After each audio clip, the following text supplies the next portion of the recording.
Victory should have been the end of the story. In 1945, the Soviet Union stood triumphant.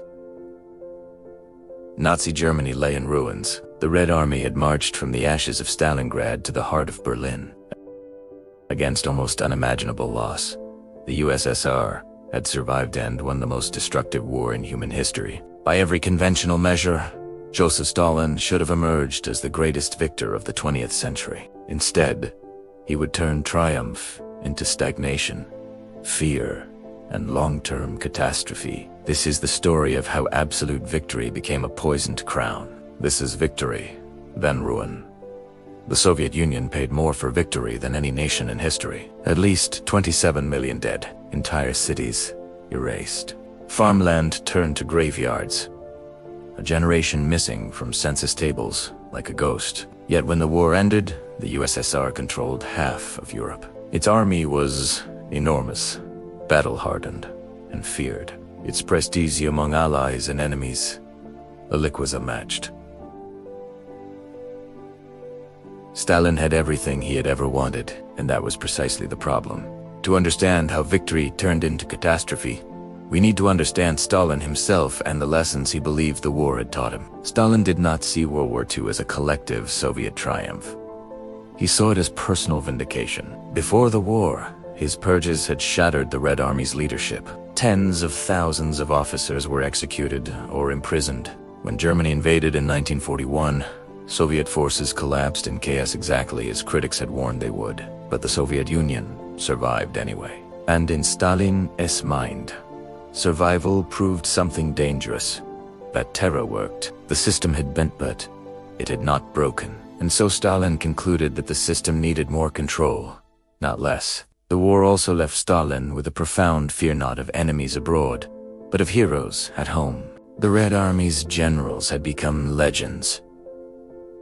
Sukhov and Rokossovsky, who had commanded millions and won decisive victories without Stalin's direct supervision. To Stalin, this was intolerable. Victory had created rivals, so he acted. Generals were demoted, sidelined, or quietly removed. War heroes were reassigned to obscure districts. Some disappeared into investigations that never quite ended. The message was unmistakable. No one else would be allowed to own the victory. Then came the soldiers themselves. Millions of Soviet troops returned from Europe having seen something forbidden. A world outside Stalinism. They had seen functioning cities, shops with food, societies without secret police on every corner. Even defeated Germany appeared materially richer than much of the USSR. This terrified Stalin. Veterans were viewed not as heroes but as potential traitors. Many were interrogated, some were imprisoned, others were denied benefits or work. Victory had exposed comparison, and comparison was dangerous. In the newly occupied Eastern European states, Stalin faced a choice. He could allow limited independence, as he had vaguely promised during the war, or he could lock the region into permanent subservience. He chose domination. Poland, Hungary, Romania, Bulgaria, East Germany each was reshaped through rigged elections and secret police, modeled after the NKVD. Local communists who showed independence were eliminated. Non-communists were crushed. The Iron Curtain descended not as a defensive line, but as a prison wall.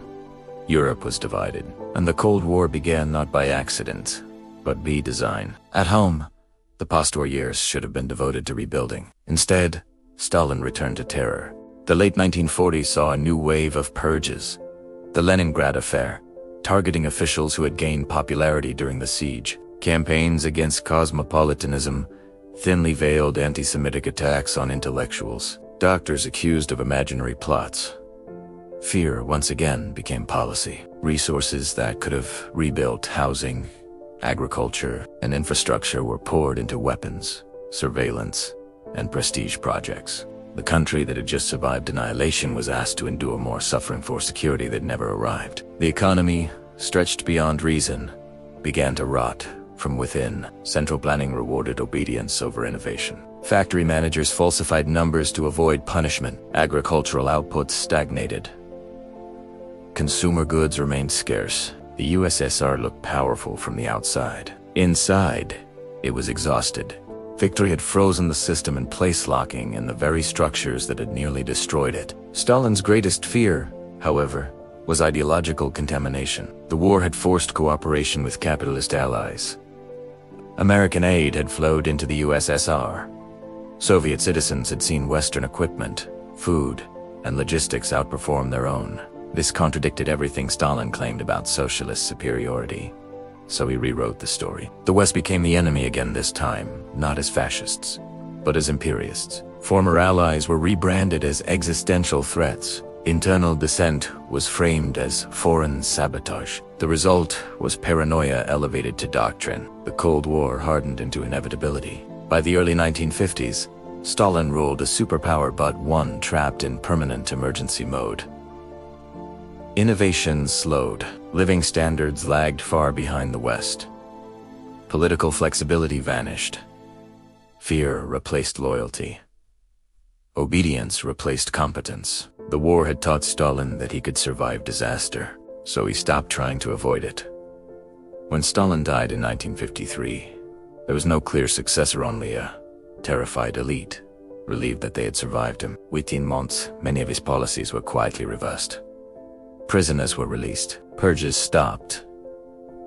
Reforms cautiously began. The system relaxed and did not collapse. That fact alone was the final indictment of Stalin's post-war rule. The catastrophe had not been necessary. The Soviet Union would endure for decades more, but the damage was permanent. Stalin's choices after victory ensured that the USSR would remain militarized, rigid, and economically inefficient. It would win battles of influence, but lose the long contest of prosperity and legitimacy. The seeds of its eventual collapse were planted not in defeat but in triumph. History often assumes that victory solves problems, but power magnifies character. And in Stalin's hands, victory did not bring confidence, it brought fear.